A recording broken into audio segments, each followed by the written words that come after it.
Hi Aries, welcome to your mid-June reading. I'm going to do something for the next two and a bit weeks.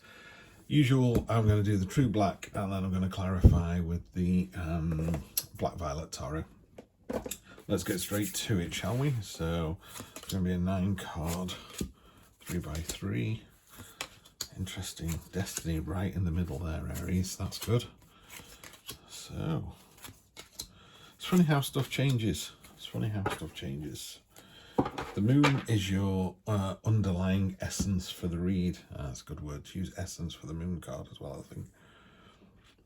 You've also got the High Priestess down here. So, yeah, your intuition and your subconscious is going to be your friend and ally for the next 2-3 weeks. So really simply, it kind of goes that way.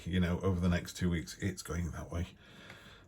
Up 2-3 weeks, whatever you want to do. I mean, you can read it today.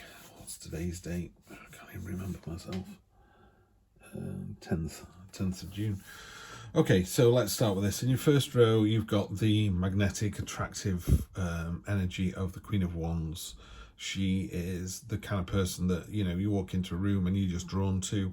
They're either funny, witty.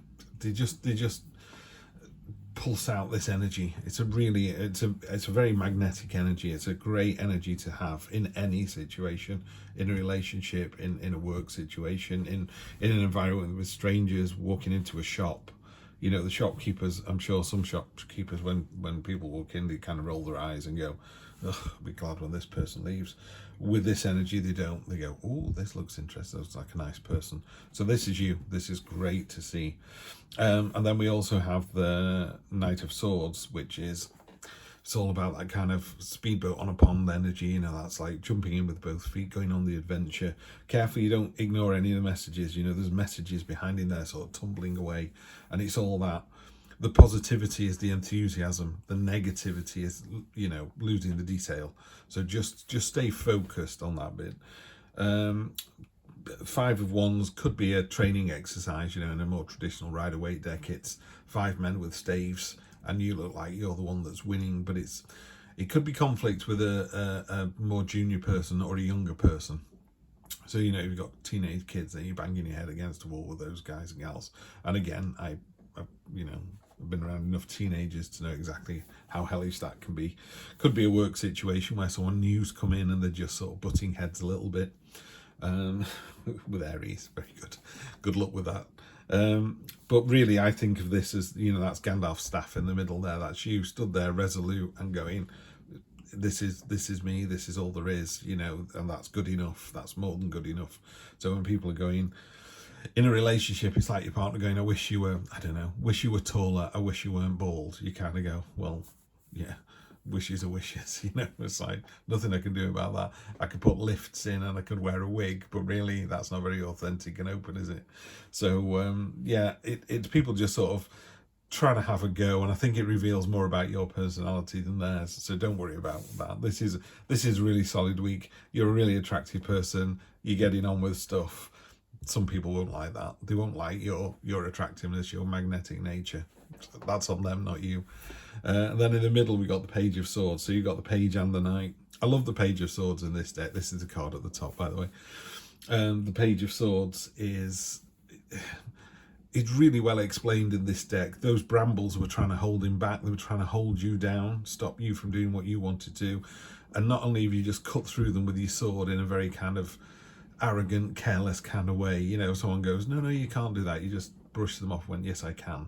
Oh, yes, I can. And it's just happened. But it's revealed the fruits of the labour there. There's all these berries that have appeared behind the brambles. You kind of released the fruit. You've released the heart of the matter by doing it. It's a bit like having a heart-to-heart with a partner. They're literally trying to hold you back, and you just stand your own ground and go, no, we're going to do this.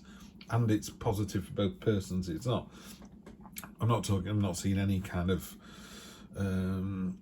breakup or separation here or going a separate way. If anything, there are lots of choices, but we'll get into that a little bit more. The middle card is the Destiny, and that kind of pulses out onto all of them. It informs all the cards around it. And the Destiny in this one is very much fate coming in from left field. You don't see it coming in, it's just boom, it's there. That ties in with the moon as well. The moon can be in its negative aspect, it can be a bit more sort of two-faced and deceptive.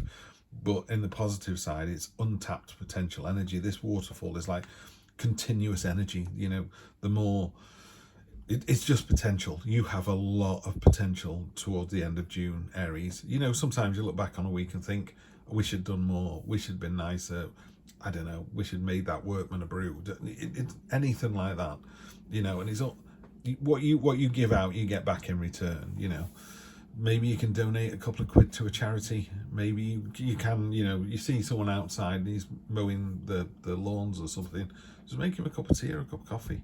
You know, makes their day, costs you nothing to do that. Anyway, I'm off on a tangent. So the fate thing is talking about something coming in from left field. You're not expecting it. There's nothing you can do about it. You just have to deal with it when it lands. And I don't know what that is. I mean, if I was sat with you in a one-to-one reading, maybe we could work it out. So I don't know if that's in a relationship. I don't know if it's business. I don't know if it's money issues, health. I have no idea. But definitely it's going to be a bit of a surprise. And this creature here that's kind of tying these strands of fate together is aloof and above it all, you know. So there's that sense of you can't sway that individual, you know. It's just going to happen. The good news is you've got the High Priestess, and she's all about embracing the unknown, the occult, the mysteries. So this is one of those things where destiny comes in at you, Aries, and the High Priestess energy just goes, brilliant, where we're going now. It's like a Nancy Drew mystery, you know. It's like the famous five. You go, brilliant, we've got the clues, now what do we do? And then in the third row at the top there we have the Seven of Cups, which is choices. A choice needs to be made, and when you do make that choice, it's quite intense. You know, there's the Eight of Swords there, which is could be a little bit of a card of stagnation, but in this particular deck, and the way I read these cards is based on this deck, not the Rider-Waite deck, is it's called the Crucible card. It's a test. You've been chucked in at the deep end. You've been, you know, it's a test of mettle. It's a test of your strength of will, and you come out successfully. Absolutely brilliant. The one warning with this entire read is this card here. I'm not a fan of the Five of Swords in any deck, but the Five of Swords in this, again, in this particular reading, this sword is doing really well. It's prospering, its garden's growing, but at the other four in the background are suffering. They're actually chained to it. So be very careful about being too selfish. And I do feel like this is you, because there's no feeling of any external influence other than the Destiny card there. So we're all guilty of this, you know. I'm not pointing at Aries in particular or you in particular.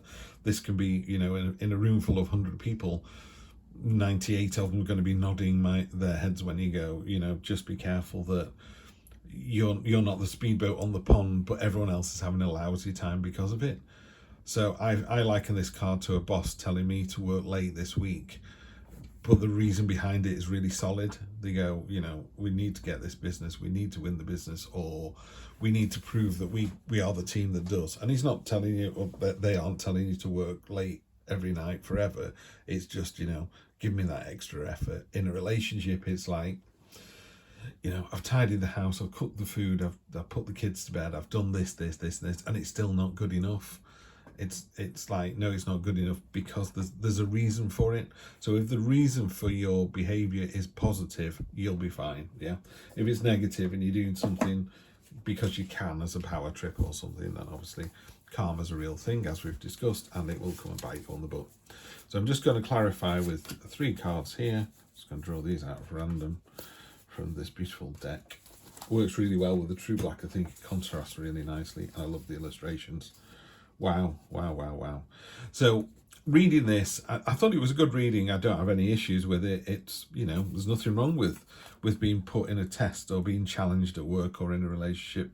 There's nothing wrong with banging heads against peers or being, you know, enthusiastic and exciting. There's real, these 3 cards here are really, they've got lots of movement around them, lots of energy. You know, this sort of quadrant here looks really, really interesting. And then this pillar here, you know, right towards the end of the month, you know, isn't it interesting that you've got to make a choice, but that choice results in a real tough test, which you pass, by the way, and then it results in this kind of, just be very careful down here about despair and deceit, or being mischievous, or doing something underhand. There you go. Don't be underhand, because you end up with these fantastic 3 cards. Okay, so we've got the 8 of Pentacles. This is a card of diligence and craftsmanship and people seeing what you're capable of. Really good card. You know, if you're, I don't know, if you're a joiner, everyone can see how good you are, and people are going, he did a job for me the other week, it was amazing, you've got to get him on the books, or she did a fantastic job last week, I really love the stuff she does, let's get her on board. You know, it's that real, sometimes you feel like you can do a job and no one sees you, no one notices you. That's the exact opposite. Last 2 weeks, everybody's seen you, Aries. 10 of Wands. This test and this bit down here relate to the 10 of Wands. 10 of Wands is the burden card. I'm getting quite animated here. And the burden card is, you know, she's carrying these sticks on her back. It's not made very clear in this illustration, but they're normally very heavy and unwieldy. And it's like, oh, why am I doing this? And it's like, it's a 10, so it's almost over. So literally by the end of the month, it'll be done and gone.